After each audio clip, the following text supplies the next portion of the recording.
Buddhism has a reputation for being, well, a little cold on the subject of romantic love.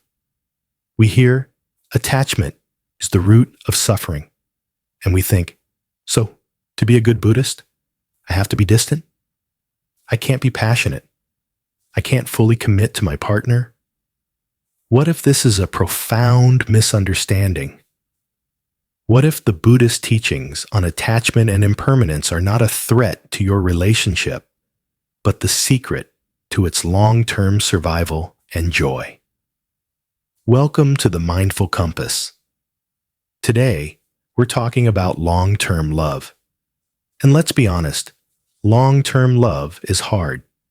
The person you fell in love with 10 or 20 years ago is not the exact same person who's sitting across from you at breakfast today, and neither are you.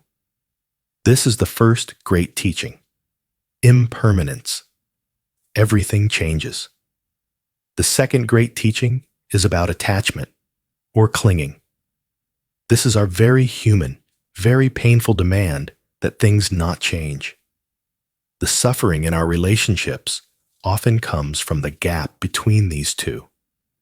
We are clinging to a memory of a person, while the real person continues to change.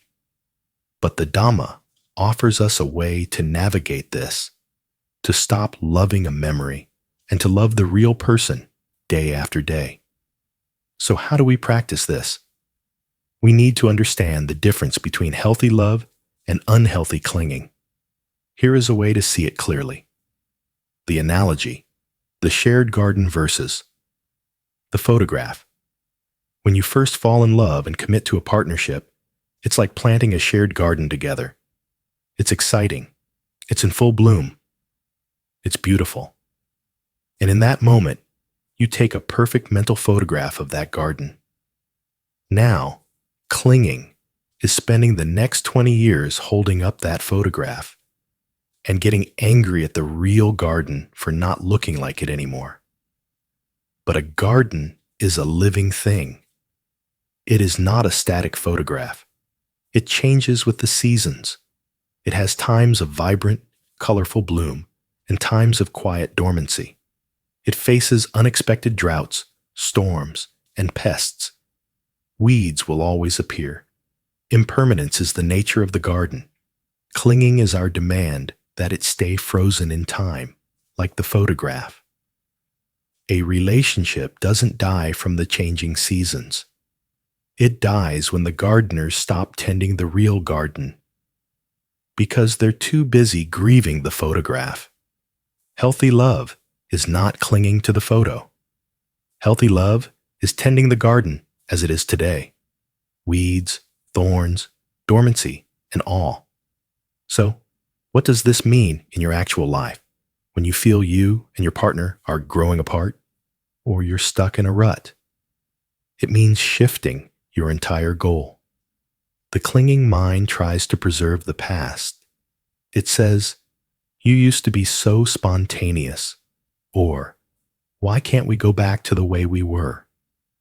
This is demanding the real garden look like the old photograph.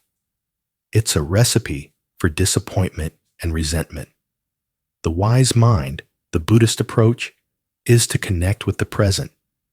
It puts down the photograph, looks at the real, messy, beautiful garden in front of you, and asks, "Given the drought we're in, what water does this garden need right now?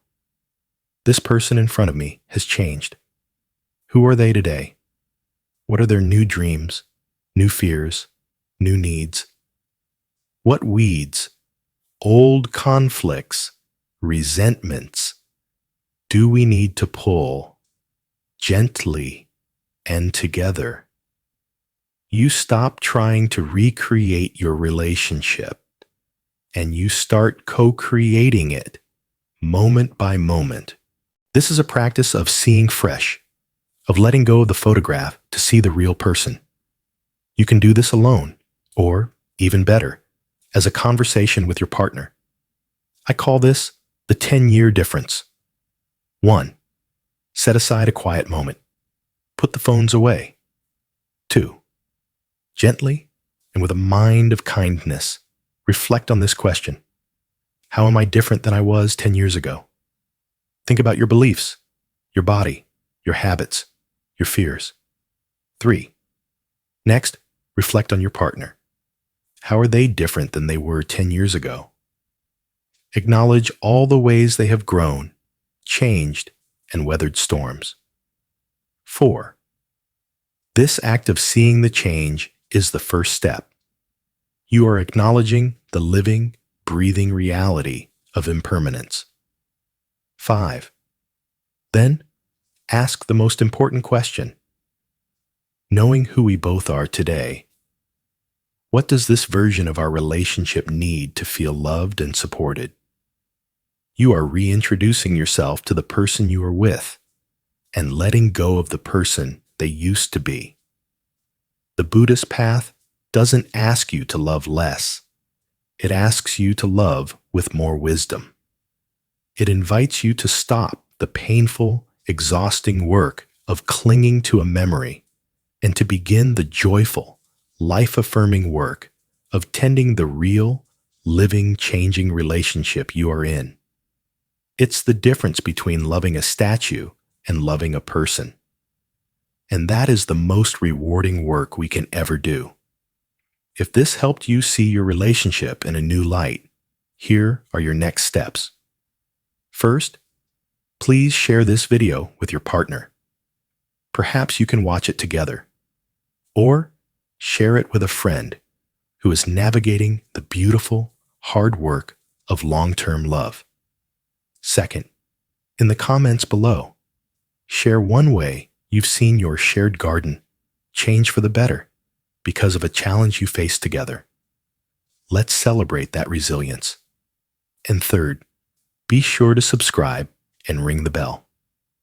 In our next video, we're going to look at one of the most powerful tools for tending the garden: deep, compassionate listening. Thank you for joining the Mindful Compass. May you be well. May you be peaceful. And may you and your loved ones have the wisdom to tend your garden together, just as it is today.